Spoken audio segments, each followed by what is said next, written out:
You're listening to an African Elements top news story for March 28, 2025. Please visit our website at africanelements.org for more daily news. Trump Smithsonian: Order targets race, gender, monuments, rewriting history? Trump order hits museums, by Darius Spearman, African Elements. A recent executive order from President Trump aims to dramatically reshape how American history and culture are presented in federal institutions. Titled Restoring Truth and Sanity to American History, the order takes direct aim at the Smithsonian Institution and other cultural sites. It demands the removal of exhibits and programs the administration sees as promoting divisive racial and gender ideologies. For Black communities, this raises serious questions about whose history gets told and whose gets silenced. The order doesn't just stop at museum content. It also mandates the restoration of Confederate monuments removed in recent years and restricts future funding for programs discussing topics like slavery or Black cultural achievements if they are deemed divisive. This move seems part of a larger pattern to control cultural narratives across the board. Indeed, it represents a significant shift in how federal resources might be used to interpret our shared past and present. The executive order puts the vast network of Smithsonian museums directly in the crosshairs. It explicitly demands the elimination of exhibits and programs viewed by the administration as pushing divisive ideas about race and gender. Federal funding is threatened for any content perceived this way. This directive essentially tasks Vice President J.D. Vance, who sits on the Smithsonian Board of Regents, with overseeing a purge of what the order calls improper ideology. This affects all 19 Smithsonian museums and even the National Zoo. Specific targets mentioned include the exhibit The Shape of Power: Stories of Race and American Sculpture. The administration criticizes it for allegedly framing race as a social construct. Plans for the American Women's History Museum to acknowledge transgender athletes in women's sports are also blocked. The order claims such acknowledgement celebrates the exploits of male athletes in women's sports, reflecting a specific view on gender identity. Consequently, this approach directly impacts how race, power, and identity are explored in these vital public spaces. Beyond the museum walls, the executive order takes a controversial step regarding public monuments. It mandates the restoration of Confederate statues and other controversial monuments removed since 2020. The administration frames the removal of these statues, many taken down following the nationwide protests after George Floyd's murder, as a false revision of history.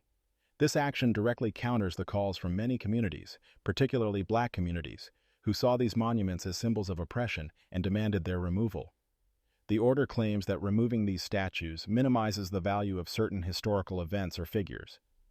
Interior Secretary Doug Burgum is now tasked with reviewing these removals. His focus will be on reinstating monuments tied to historical figures deemed inappropriately minimized. Therefore, this directive actively seeks to reverse decisions made by local communities and governments regarding symbols in public spaces. The executive order uses the power of the purse to enforce its vision. It restricts future Smithsonian funding for any programs the administration considers divisive or promoting unwelcome ideologies. This specifically targets exhibitions dealing with topics like slavery or Black cultural achievements if they are judged to divide Americans by race. The order links funding to compliance with what it deems acceptable historical narratives, potentially chilling discussions about systemic issues. Critiques mentioned in the order include targeting the National Museum of African American History and Culture.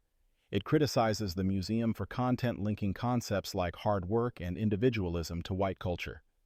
Furthermore, the order explicitly blocks the recognition of transgender women in museum content.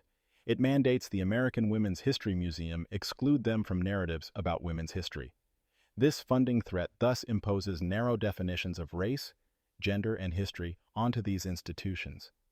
The administration defines this concept, targeted by executive orders, as problematic because it involves treating individuals as members of groups like race instead of purely as individuals.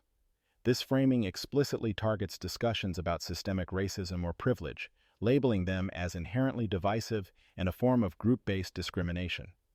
Consequently, educational content acknowledging race-based disparities is deemed unacceptable under this definition.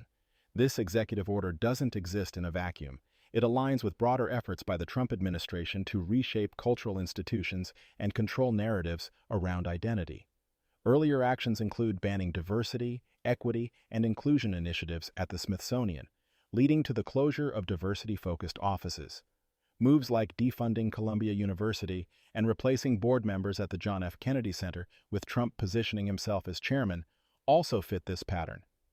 The administration defines gender ideology as rejecting biological sex for self-identified gender, framing it as dangerous.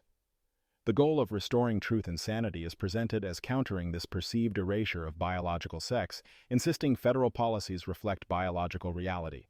Additionally, the order demands retraining for park rangers, condemning programs like one at Independence National Historical Park that discussed institutional racism, labeling it divisive.